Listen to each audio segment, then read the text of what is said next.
The main issue is how this figure does not look like what was advertised in official product photos. Yes, the final product, it looks like a bootleg. Hi and welcome back to the channel. I'm Steven, bringing you episode 5 of Hall of Fame, which is an original series on this channel. With this series, I explore older figures that were released in the past at least 5 years ago or older, which are either famous for a very good reason or infamous for a bad reason. Today we are going for the latter, the bad ones, right? But today I'm not just talking about one single bad figure. We are talking about an entire figure company. Yes, we are talking about Griffon Enterprises over here, which is a company some of you, especially the veteran collectors, would be very familiar with if you have been in this hobby for at least 3 to 5 years. Yup. So before we had Bfull or Fots Japan making bad figures for the past 3 or 4 years, we had Griffon Enterprises doing the same exact thing for over a decade before they went officially bankrupt in early 2019. But we will get to that in a moment. So with my title in this video today, I mentioned that I bought one of the worst scale figures ever made. Yes, I'm referring to this one on my right over here. This is Griffon Enterprises 1/8 scale Mikazuki Yozora from Haganai. This was released back in year 2013 for 8,200 yen. Yes. The size of this figure is not really the main issue over here. It is the second biggest issue. The main issue is how this figure does not look like what was advertised in official product photos. Yes, so I'm bringing up this example over here from myfigurecollection.net. As you can see, the final product, which is the one I have over here, it looks like a bootleg, rightfully so. So imagine this figure over here being smaller than a pop-up parade. Yes, she is slightly smaller than a pop-up parade. As you can see, yeah. Well, to be fair, she is almost the size of a pop-up parade if you look at the size of the head over there. But a modern pop-up parade figure, which the quality isn't that good in my opinion, goes for 5,500 yen. This thing, which is about the size of a pop-up parade, came out almost 10 years ago, costing over 8,000 yen. This is the kind of nonsense Griffon Enterprises have done for over a decade, and mysteriously they were able to survive for so long before actually filing for Chapter 11 bankruptcy. So I'm putting the pop-up parade aside. This close-up video I'm showing you guys, yes, this confirms how bad the figure is. And if you are wondering how much I paid for this figure, I actually bought this sometime in the third quarter of last year, around September or October, in preparation for making this video. I got her for about 2,000 yen, yeah. So I combined shipped her with a few of my other figures so that I don't pay too much for this figure. But I went for this figure just because I wanted to make content for YouTube, just for that very one reason. And perhaps she is interesting in a way that if my friends were to ask me, have you regretted any purchase or have you purchased any bad figures before? Yeah, maybe this would be an excellent or the perfect example to show them in person. That would be really funny, right? We take a quick look at her box. So this is what her box looks like. So it is very small, about the size of a price figures box. By right, this should be 2,000 yen, not 8,000 yen maximum. But even for 2,000 yen, that is a lot of asking for something that looks like a bootleg. That is all you need to know about this figure of Yozora. Meanwhile, this figure over here, this is a 1/7 scale Suzumiya Haruhi Gothic Lolita version, which was first released in year 2008.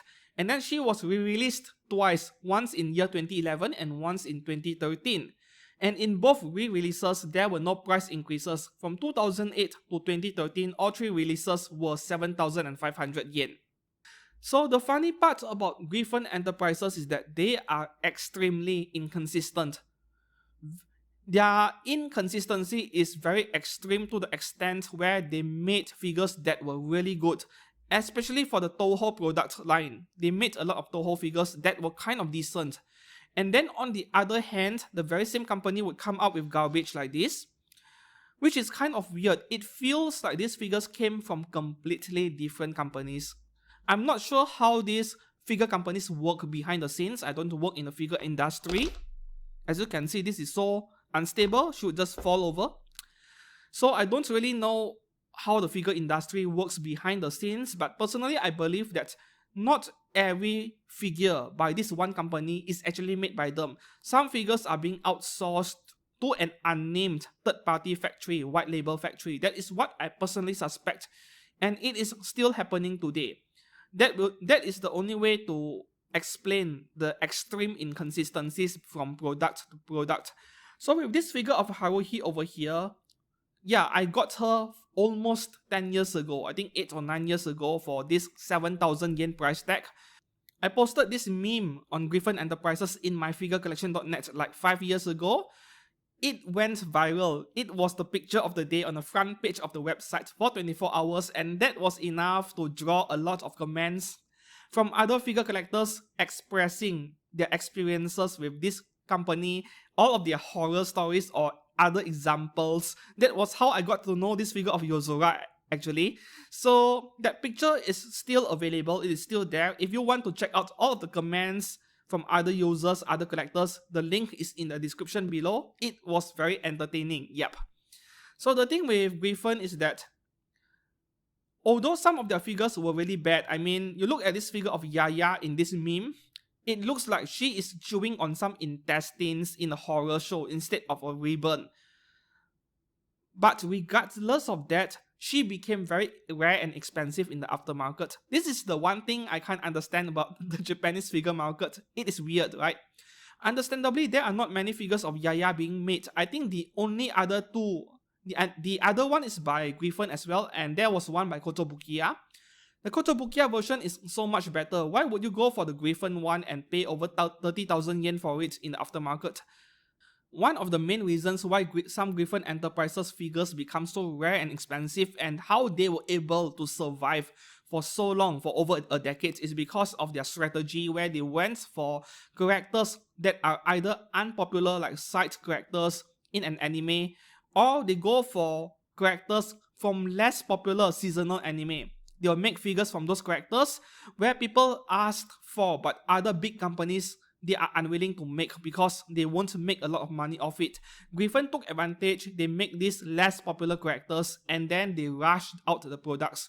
Griffon used to put figures on pre-order and release them within 3 months. Yes, for example, this figure was on pre-order maybe in April and then she would be released in June or July. So obviously speed isn't a good thing, but there are many impatient figure collectors out there, not to mention those who want a character but no one else made it except Griffon. So they had no choice, they go for Griffon, and that is how Griffon was able to get away with their nonsense for so long. People still buy their stuff for this reason. Of course, Griffon also made figures of popular characters, but most of the time they rely on unpopular characters to survive for this long. The second reason why Griffon was disliked by many collectors was because of their low effort bases. If you noticed, these two figures, they are unrelated to each other, but they have a very similar base, except the size of course. Yeah, these two figures were released 5 years apart. I mean the initial release, year 2008 and year 2013, yet they have a very similar base.